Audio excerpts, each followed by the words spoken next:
Hi, everybody. I'm Smita. I'm really pleased to be here. First time in Kasoli, and absolutely stunning. Looking forward to hearing more speakers after my stint with Santosh. So I'm going to be talking to Santosh about his new book. I've got copious notes, but he's going to do all the talking, and I'm going to ask some of the questions. So Santosh, as you know, has written one book already, and this is his second book. I'm just curious to know, before I even ask him any questions, how many of you in the audience have read Santosh's regular column, City, City, Bang, Bang? Now only about a third. I was hoping we'd all kind of go like that, because they are absolutely brilliant, and each one is different from the last. I've got the very last one that I read last week in my hand, which I'm going to read out from at the end of my conversation with you. I am not managing time. Who is managing time for me? Anybody? Because I know you like to be on. So you'll raise your hand? No, because I've been told we've got half an hour and then questions after. But if I don't keep looking at the time, I'm not going to know when half an hour is up. Anybody here who's going to support this? Okay, we have to do it ourselves. Righto. So we'll chat till about 11:45, and then we will open the questions to the house, okay? So, Santosh has written about many, many, many things, and I thought the best way for you to get excited about his new book is to begin to understand the kind of person Santosh is. So, I want to start by asking you questions about your writing and your worldview, Santosh.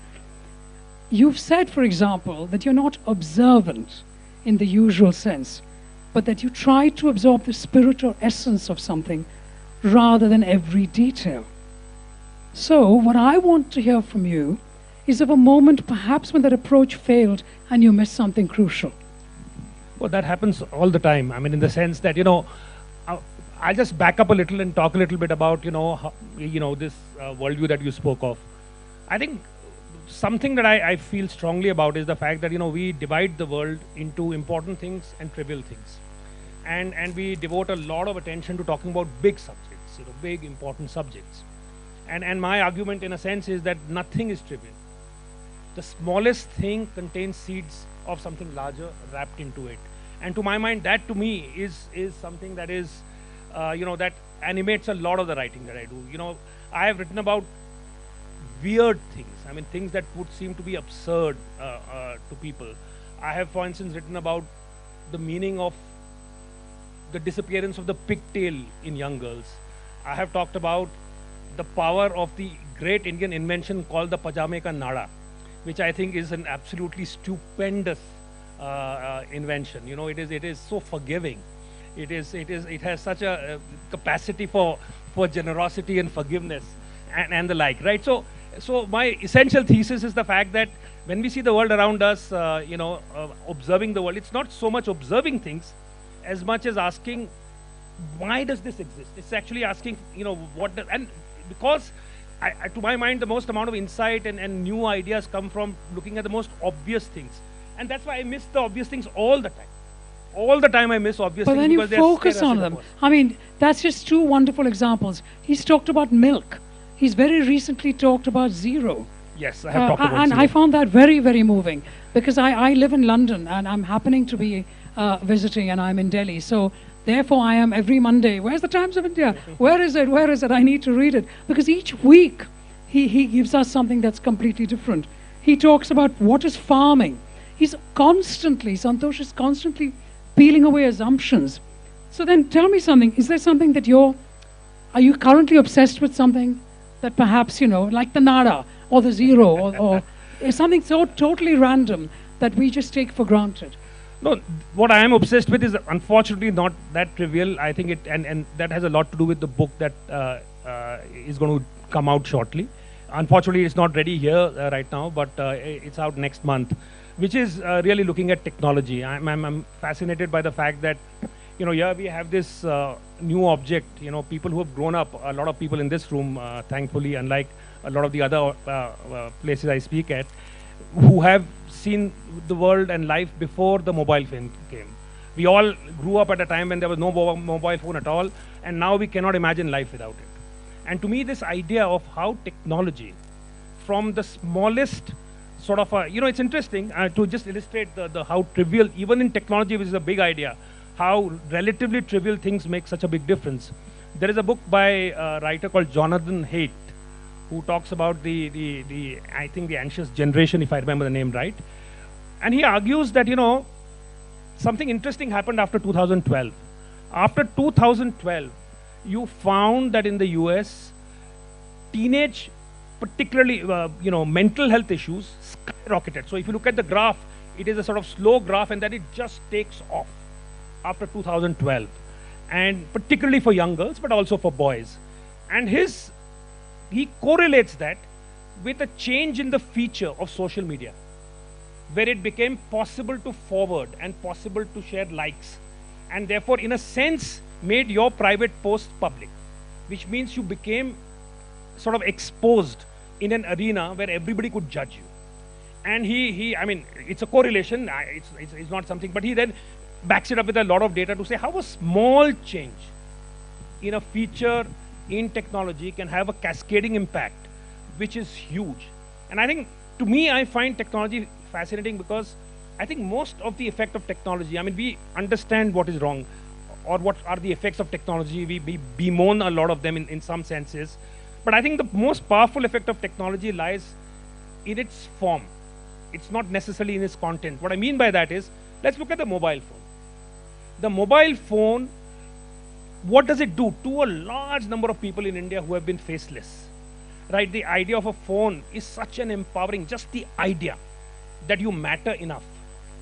These are, in the old days, there was the crude classification we had for something like this was we separated India into masses and classes, which is a terrible designation, but it was used in popular kind of language. And for the masses, the idea of being important enough to not only have an identity, to be able to be reached personally, to have a personal, everyone's phone is their personal connection with the universe. It's like their exclusive relationship with the world. Nobody else is privy to that. No two people's phones are alike. I mean, you may have similar apps, but everyone's engagement with the world is fundamentally different. And to me, that is such an empowering thought. Or even when people can't read and write, absolutely, they still hold a smartphone these days. And that empowers them in a way that they could never have been empowered before, I think. Or take the idea of the touch screen. What the touch screen is doing, it's this eager beaver kind of a technology that is waiting to leap into action at your command. What happens is that it trains us in a way. When we touch something and something happens, then our view of the world becomes that when I ask for something, something must happen. Because there is a sense of entitlement, something like breeds over a period of time without any content, just the form.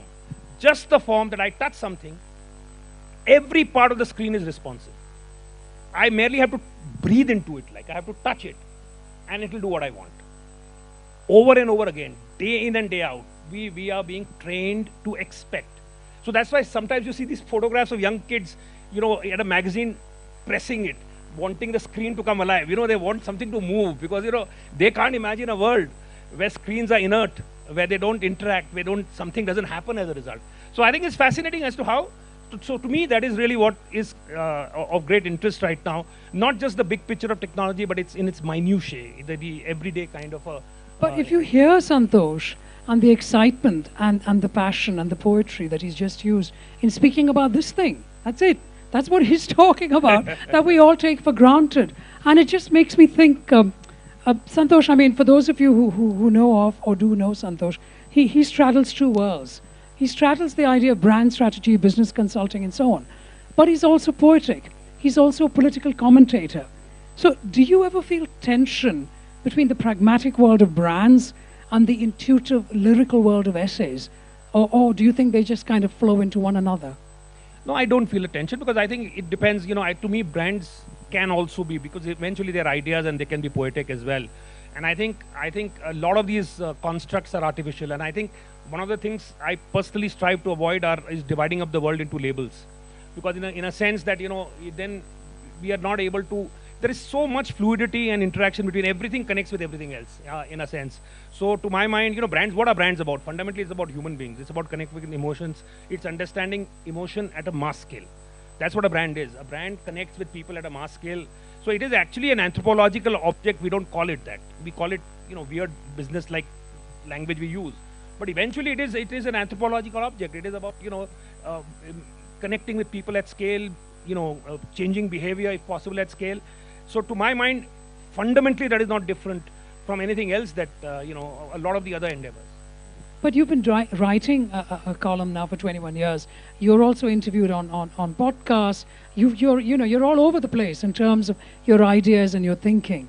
And I'm just wondering, is it just like you're drinking milk? You write about milk. Perhaps you don't even drink milk, I have no idea.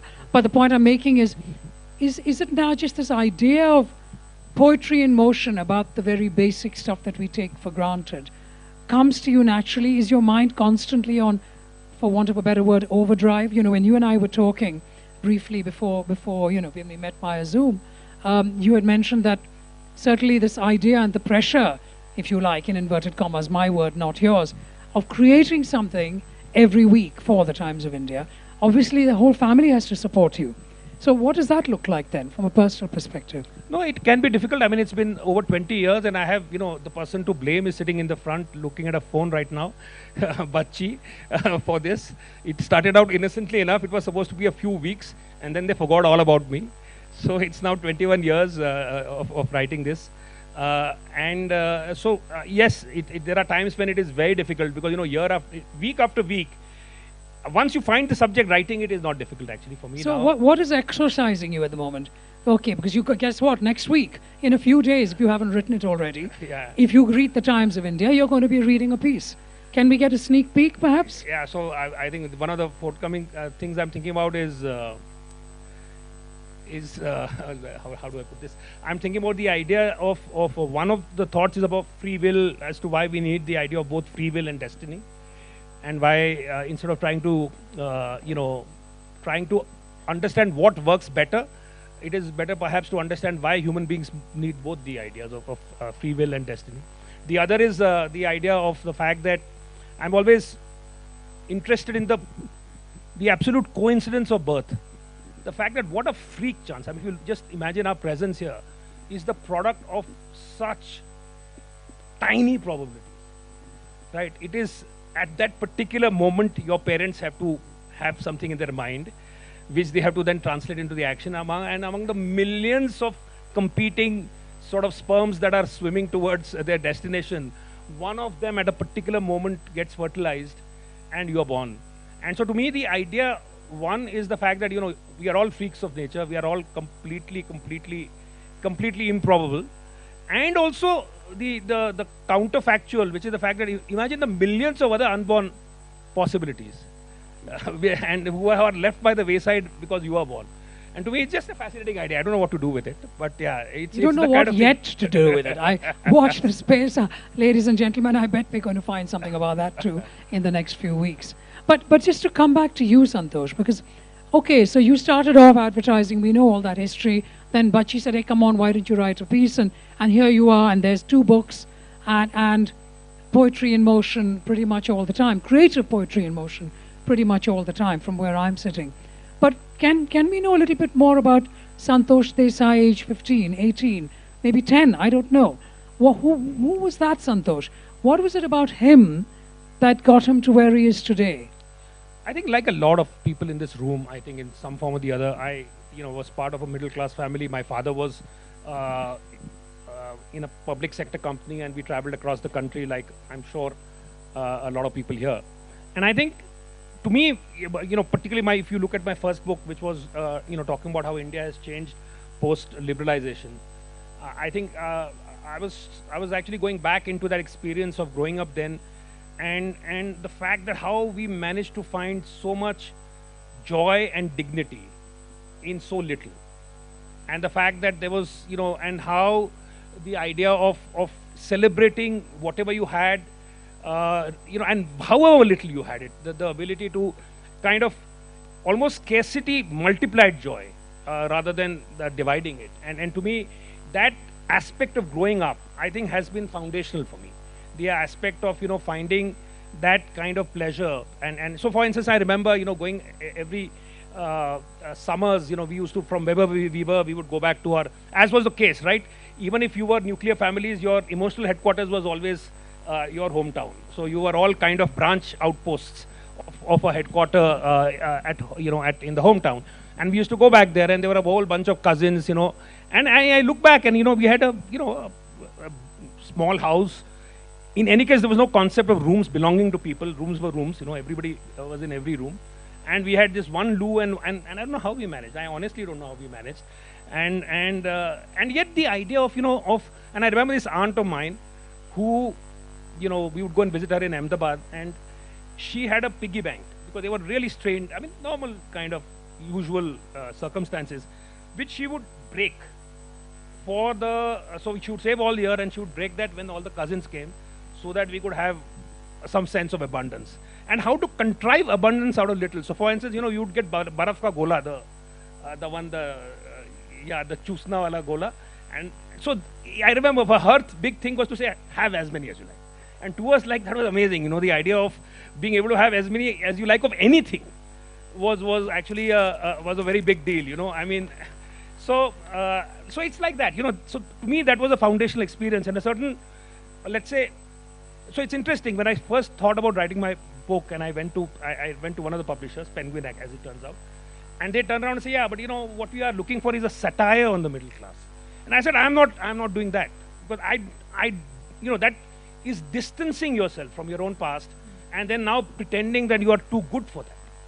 Whereas, to me, it was always about, yes, we are weird and we were nuts in so many ways. Yes, sure, we were insane in many ways, but it was us, right? And there is a certain fondness and a certain sort of an affection for that kind of an upbringing that I cannot satirize. To me, it would be dishonest to do something like that, because it is fundamentally wrong, right? I can't help but say, this is all about Santosh and not about me, but this so resonates with me, because I was born in Bombay, brought up in Calcutta. My father worked for the Statesman newspaper. But every summer we went home, in inverted commas, to our ancestral home deep in the village of Kerala. And we all had these mattresses on the floor, all of us cousins. Yeah. And when I wanted something sweet to eat, my grandmother would give me one piece of coconut and one gur.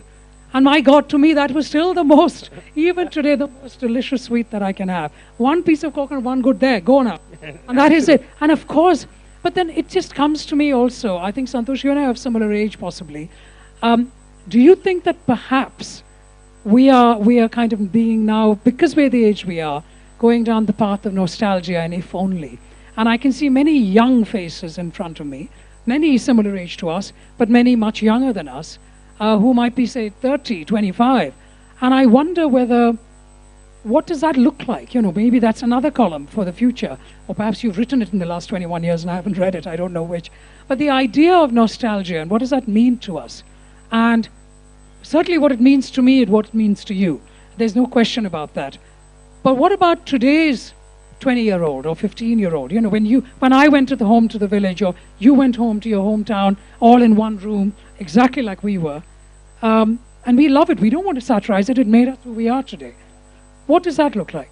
No, so I think, nostalgia in some ways is always an escape from the present, right? In a sense, it is a desire to seek a refuge in a better time, in which is sometimes imagined, because, nostalgia rounds off the hard edges of memories. It kind of romanticizes and makes a hazy romantic kind of a idea. You forget the fact that you had to stand in, queues for hours, and that, there were all kinds of problems that you had, even, when you talk about the difficult times. So I think with young people, it's not as if nostalgia is a timeless human emotion. And I think you see there are people who are nostalgic about, early versions of so people are nostalgic about the Nokia mobile phone, for instance, right? And it's like, oh wow, you remember, we had this mobile phone. So yeah, and a strange thing, I remember for the first time when we had taken our two daughters to Disneyland, which I found a completely plastic and pointless kind of a place. But for them, and I was amazed, and I was, to say, a little bit disappointed also, to be fair, was the fact that for them it was like nostalgia of a childhood they never had. It was not there, but they grew up with those reference points and they were nostalgic of all the things about Disney, right? So I'm just saying that nostalgia is something we need. And regardless of whether you're young or you're old, you may find different things to be nostalgic about. But it is something that, the present is never, and particularly for the young, I mean, since we are on the subject, I think, in the corporate world where, also I'm sort of, I have one foot there. So there's this narrative today about how the new generation and Gen Z is an entitled set of people. Their work culture is poor and their work ethic is bad. And they're constantly there. Even something goes wrong, I mean, they're ready to quit. And there's a whole narrative that is building. But on the flip side, I think I would like to just, picture yourself and put yourself in the place of a generation where everything has changed. There are no certitudes left anymore, right? If you look at technology is changing and redefining, you don't know what AI is going to do to jobs. The world, you're sitting on the brink of something which you don't really understand, you have no sense of. You look at romantic relationships, and now we have a classifications and language of a kind that nobody understands. You have people in situationships. You have all kinds of new kind of vocabulary. It's very interesting, in fact, today, that if you look at young couples, when they talk to each other, they're almost co-therapists rather than being romantic partners. They will talk about toxicity, red flags, gaslighting. There is a whole vocabulary where you are actually, because there is nobody else, because you have so much exposure, you have so many options, nothing you do is good enough. There are billionaires at 19. So क्या कर लोगे आप? How will you best them? The fact that you have to present yourself on a daily basis, you have to keep worrying about the fact that you're taking selfies and putting it up, your DP is changing, the world is evaluating you all the time, and it's like, how do you keep the kind of pressure that you go through?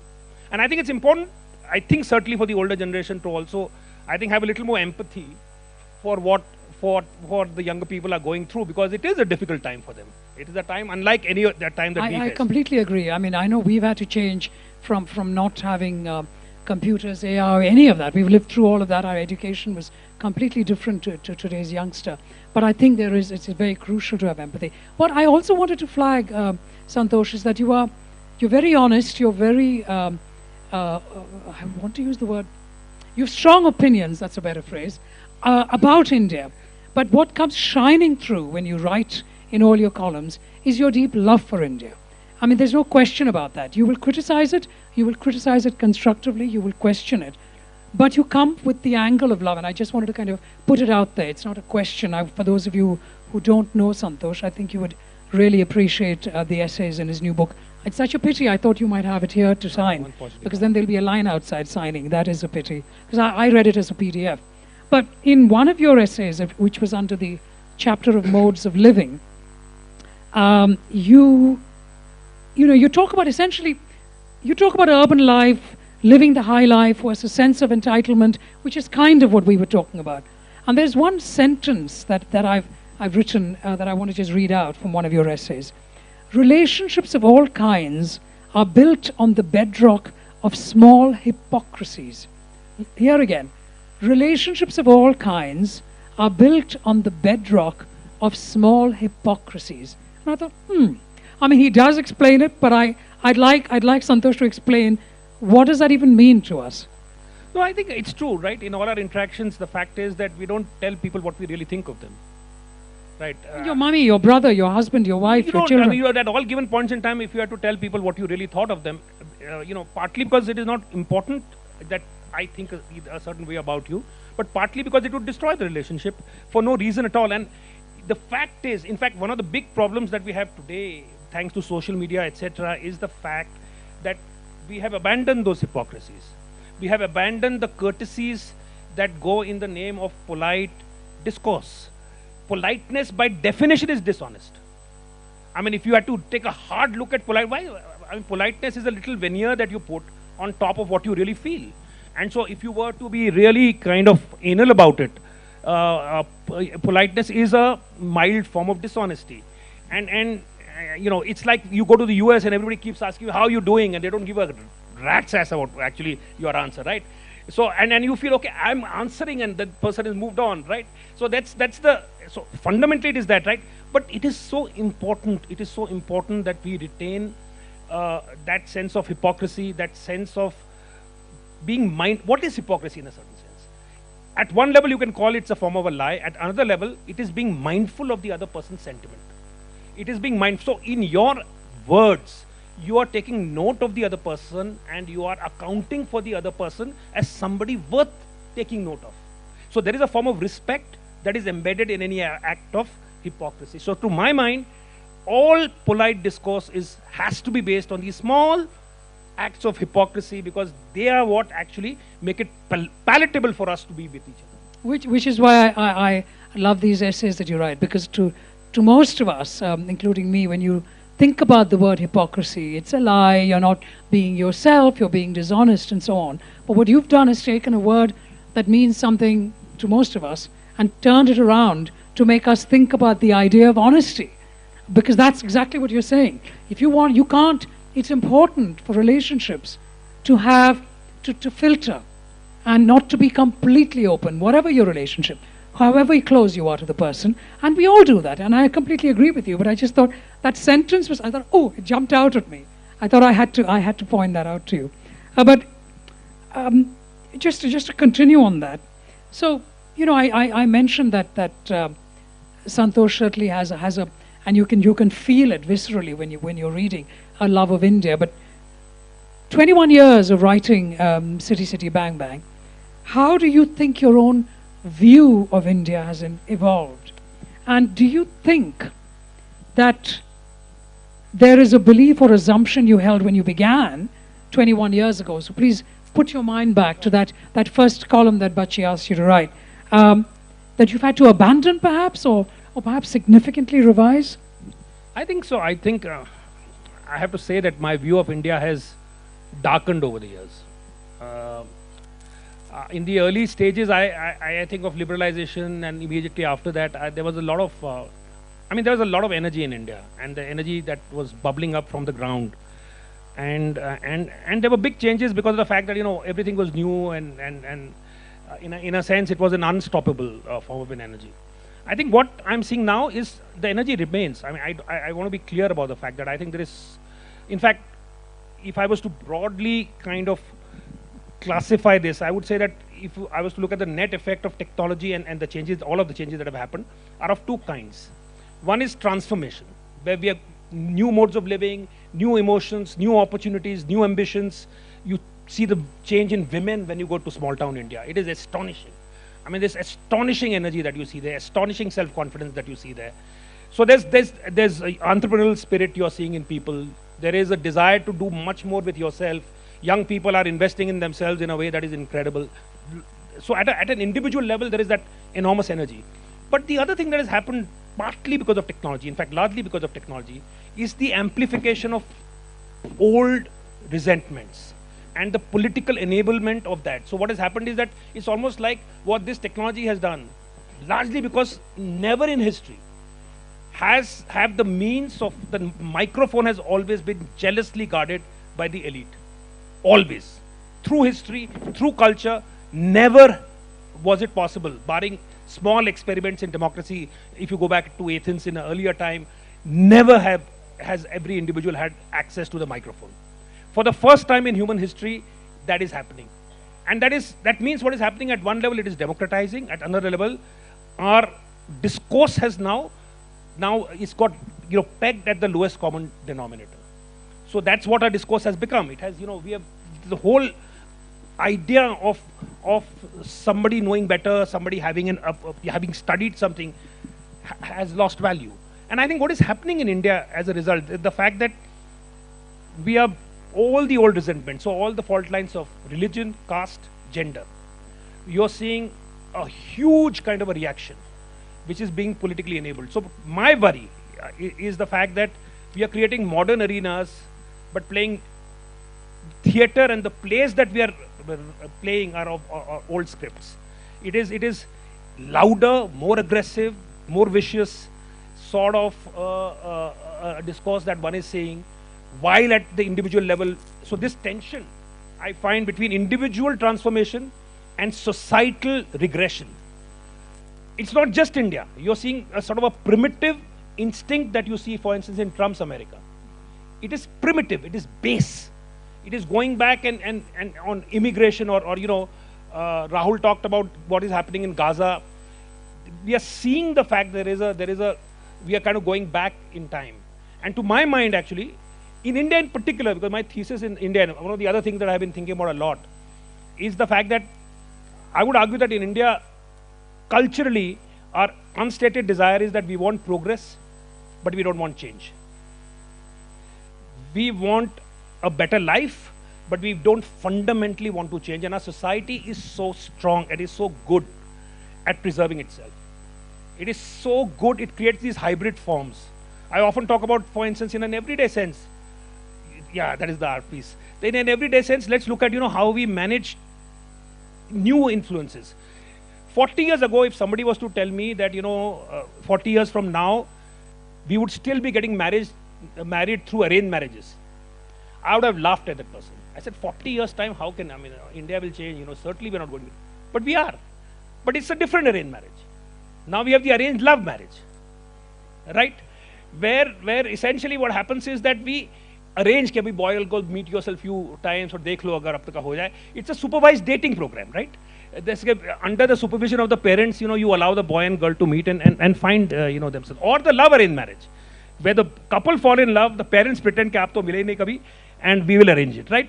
So this elasticity that India has, right, of being able to accommodate the new within the folds of the old. At one level, it's a superpower. It's fabulous. At another level, it means that we resist change of all kinds. And I think the biggest problem in India is the problem of soft infrastructure. Hard infrastructure is easy to build, there's money to be made there. Soft infrastructure is about governance systems, is about trust, is about the fact that if you build a road, it will stay built, it will not disintegrate in a few months. It's about the fact that if you build cities, you will follow the norms. It's about the fact that every officer will be disinterested, will be not. In India, what happens is all power is personal. All power is used for a personal end. It is perfectly legitimate. If you are powerful, it is personal. And to be powerful means you are an exception to the rules. The meaning of power is exception to rules. Now, for instance, on this road, coming up from Chandigarh, like in most tolls, there are these massive green and white, if you've seen those hoardings, which outline who are the people exempt from paying the lousy 60 rupees or whatever you have to pay for the toll tax. In which other country is there such an abiding passion to specify? It starts with president, vice president of India. The president and vice president of India are going through, and you want to, why would you do that? Why would you do that? To me, this just is this idea that the powerful are somehow must be exempt from rules instead of being exemplars of rules. This is absolutely, this very much resonates with this piece which came out this week. For Tuesday, not Monday for some reason. Yeah, this time. I think, I'm looking on Monday, no sign of it. That is because, no. That is because the gentleman called Narendra Modi actually had taken that space. That one, slight distraction there. But it's a superb piece. And the title of the piece is Progress Without Change. And I've just marked, it's a long piece, and Santosh has already spoken at length actually about this. It is, I completely 100% agree with what you've written here. It is absolutely superb. He writes a comment very early on in the piece. It might be time to face the harsh truth. India may continue to grow at a reasonable rate, but as things stand, it will not become a developed country. And that's heartbreaking when you read that. And he goes on to explain why. And he ends with, until that leap is made, India will remain what it has long been, a country that changes everything except the way it changes. It will grow, it will shine in parts, but will never become what it could be, not because we cannot imagine it, but because we have built the alternative too well. Seriously, this is such an outstanding piece, and I am now a fan of Santosh Desai, but this one is my favorite and happened to come literally 3 days ago. So if you haven't read it, it's obviously not in the book. I urge you to go and find this particular piece and read it. Definitely. But then I'm also going to say on the other side, in your book, you under the chapter culture between Samaj and Samay, your opening chapter talks about what is Samaj and Samay, which is and specifically, I think it's Karwa Chauth today or tomorrow or something. I'm not entirely sure, but because I don't mark it. But can you tell the audience a little bit about what you meant by that? No, I was saying that if you look at two kind of axes on which we can think of today, I think one is what influences. If you, for instance, go and ask somebody कि आपने ये क्यों किया, so there are two kinds of answer. One is हमारे वहाँ ऐसे ही चलता है, कि हमारे वहाँ ऐसे यही रिवाज है. The other answer is कि आजकल यही चलता है, right? When the axis moves from हमारे वहाँ यही चलता है to आजकल यही चलता है, is when change happens. Because then what happens is that it is not cultural contiguity that drives your behavior, but your desire to be connected to the present moment.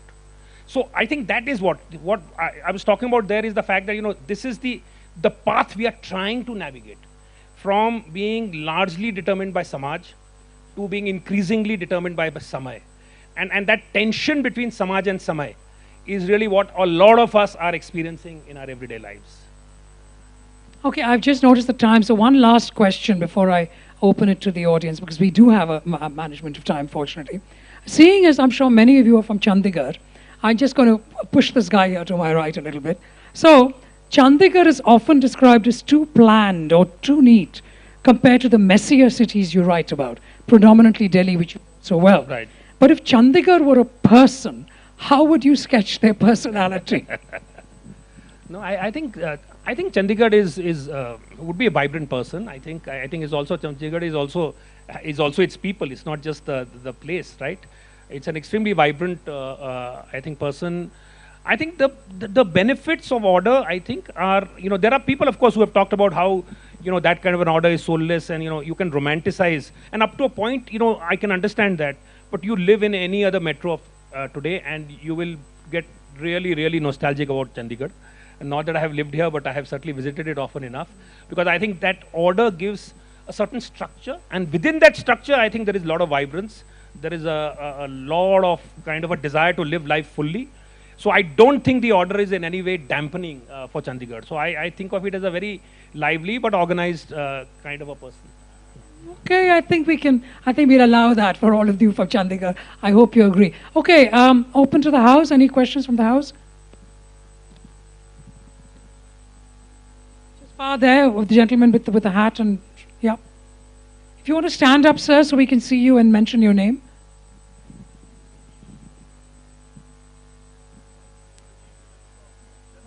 We can't hear you. Hold on.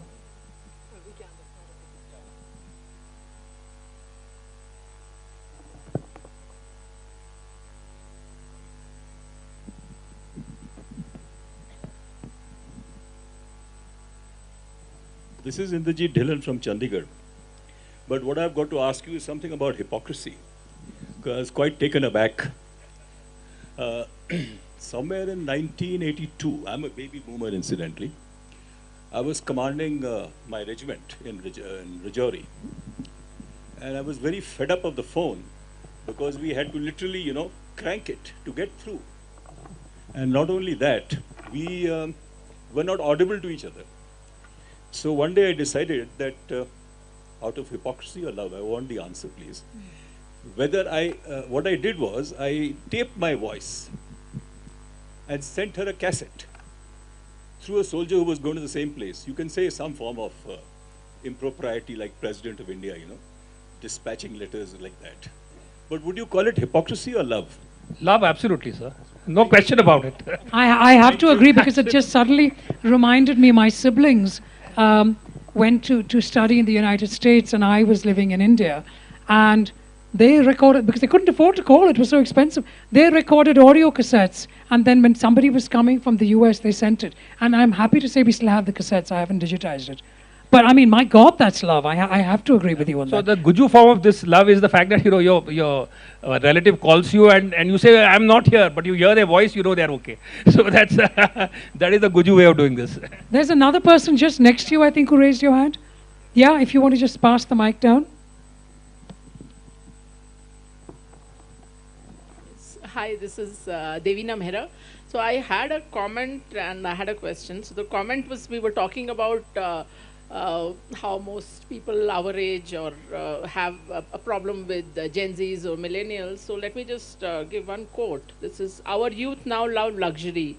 They have bad manners, contempt for authority, show disrespect for their elders, love chatter in place of exercise. They contradict their parents, gobble up their food, and tyrannize their teachers. Guess when was this written? This is. I know that Yeah. early. Yeah, this is from Pompeii, graffiti, 79 AD. It actually goes back to a Greek play. So human beings have not changed in a few thousand years. The other one, I mean, nostalgia is something that has bothered me a long time, that why is it so hard-coded within us? I mean, it is hard-coded, but what purpose it serves in human evolution, I have not been able to figure out. The other thing which I have not been able to, so I don't know whether you have an answer to that. And the other thing is that I've never been able to figure out what is, I mean, normally Hindustani is a much more nuanced language for human feelings than English, but I have not been able to find a Hindi or Urdu equivalent for nostalgia. So, you know, these were my two takes on nostalgia. So I don't know whether you have an answer as to why it's so hard-coded. No, I don't know if I have an answer that is satisfying. I may have an answer. No, so I think, you know, so you know, at a certain level, you know, you could argue that and this is an esoteric answer, so I apologize in advance. But you could argue that the safest place that all of us were in the womb, right? So there is a certain, there has to, you know, so there is a certain, and for instance, or childhood, right? Because it is the purest form, it is the purest form of existence. And what happens is that because as you get burdened, to my mind, the answer, and you know, is the fact that as with time, we carry more burdens with us. We carry, you know, there are layers and layers that kind of, you know, come and settle down on us.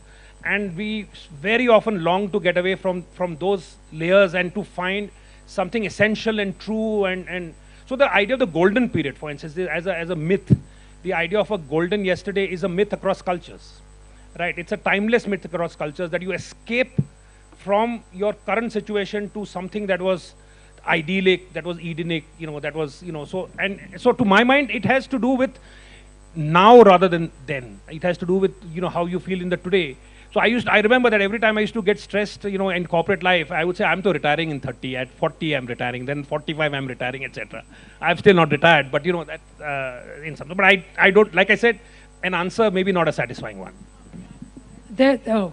And after that, there's a lady in the front, if you could bring the mic.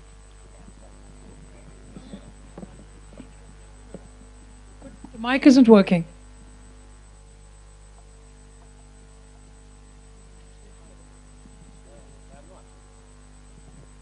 Hello. Yeah, I'm Anshuman Kapoor from Chandigarh. So this goes on that line which you were mentioning between the destiny and free will. So looking at your life backwards, how much was free will and how much was destiny? Or it was like that old song we all love, "Main zindagi ka saath nibhata chala gaya."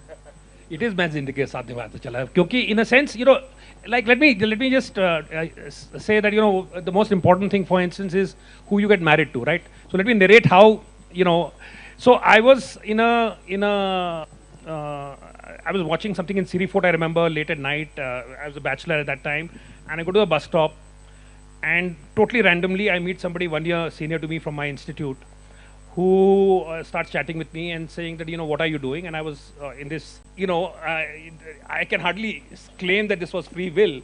This was destiny. So I guess, you know, zindagi ka saath nibhata chala is actually the best for perhaps way of articulating it. Serendipity for sure, yeah. This lady in the front, yeah. Sorry, the lady and then. Hi, I'm Dr. Amrinder Bajaj, and I'm a gynecologist and an author also. And I want to ask, I don't know if you won't have the answer, I think, but when we were young in the armed forces and all, and we used to go, we never used the word, I'm bored. And we had nothing. No TV, even no, one phone, you'd get drunk call in a neighbor's house, not one phone. TV also came late, everything, and we were always happy and always enjoying ourselves. And we never used to run to my grandkids come to me, 8-year-old twin girls. After about half an hour, I'm bored.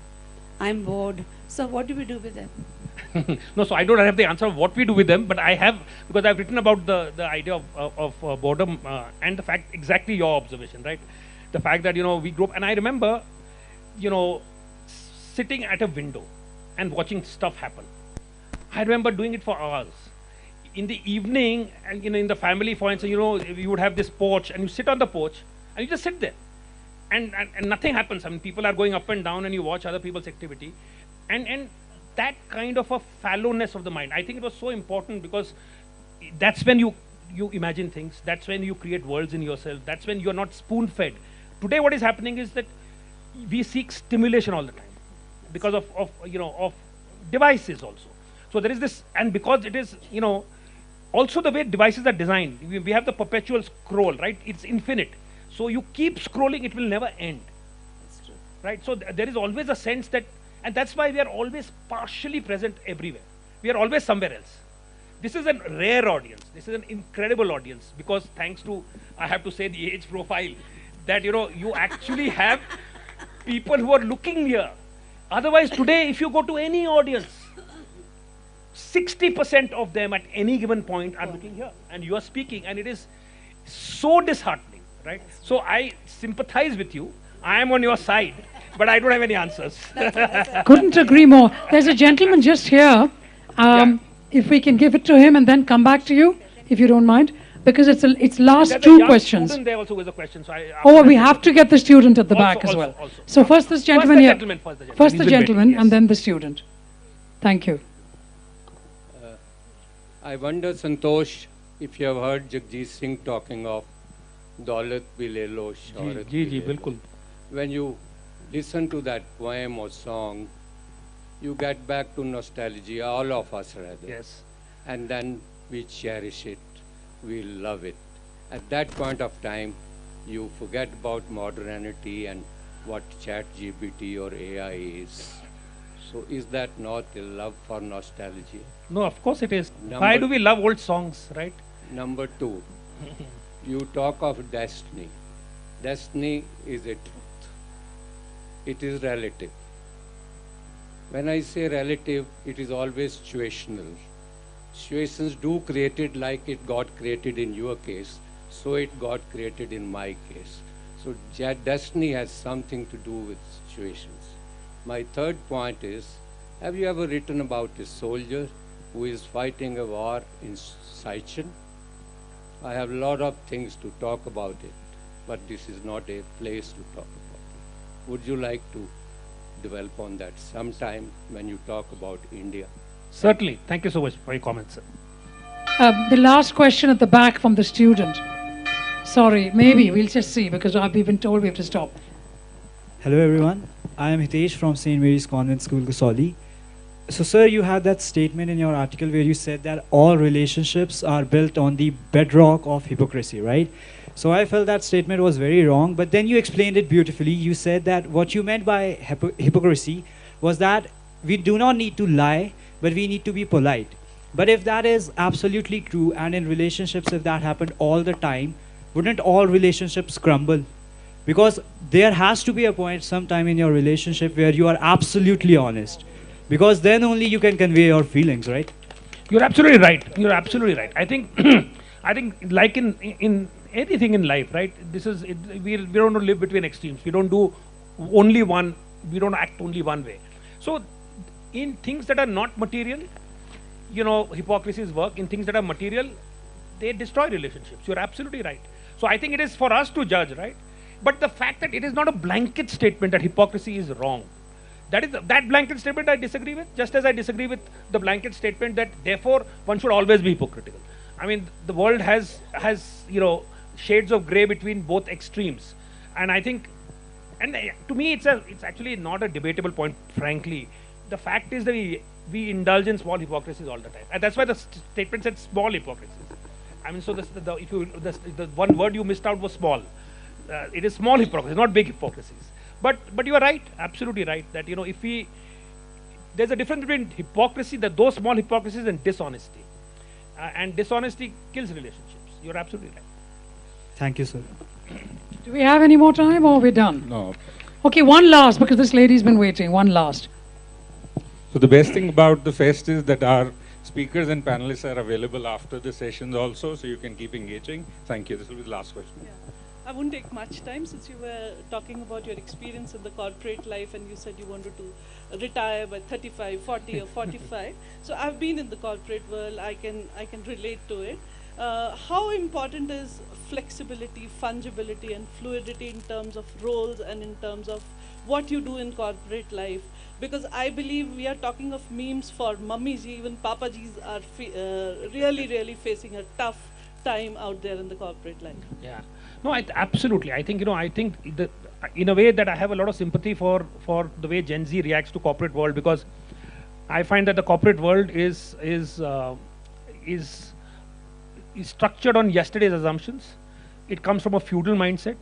I find it very interesting that, corporates can talk about the fact that, like Mr. Narayan Murthy is fond of saying this 70 hours a week kind of stuff, is the fact that why is there an expectation of going beyond the contract? The corporation owes no loyalty to the individual. If something happens in Venezuela, in a multinational corporation, people get sacked in India. Not because they did anything wrong, but because you lost money in Venezuela, right? If the corporation owes no loyalty to people, why should people go beyond the contract to have loyalty to the corporation? I think this is a completely feudal, old kind of a mindset which is created, and so it's important to challenge this, and I'm glad young people are doing so. I'm glad that they are actually taking up this mantle and challenging and looking through the hypocrisy here, which is not good, young man. So finally, Santosh, when can we get memes for Mummyji? Is it on Amazon? When? No, it'll be early November, so it should be first week of November is when. Okay, so gentlemen, ladies, early November, look on Amazon and buy your copy. Santosh Desai. Thank you so much, Smita. That was amazing. Thank you, Sangeeta and Santosh. That was a thoroughly enjoyable session. Sorry? Smita. Thank you, Smita. I'm now going to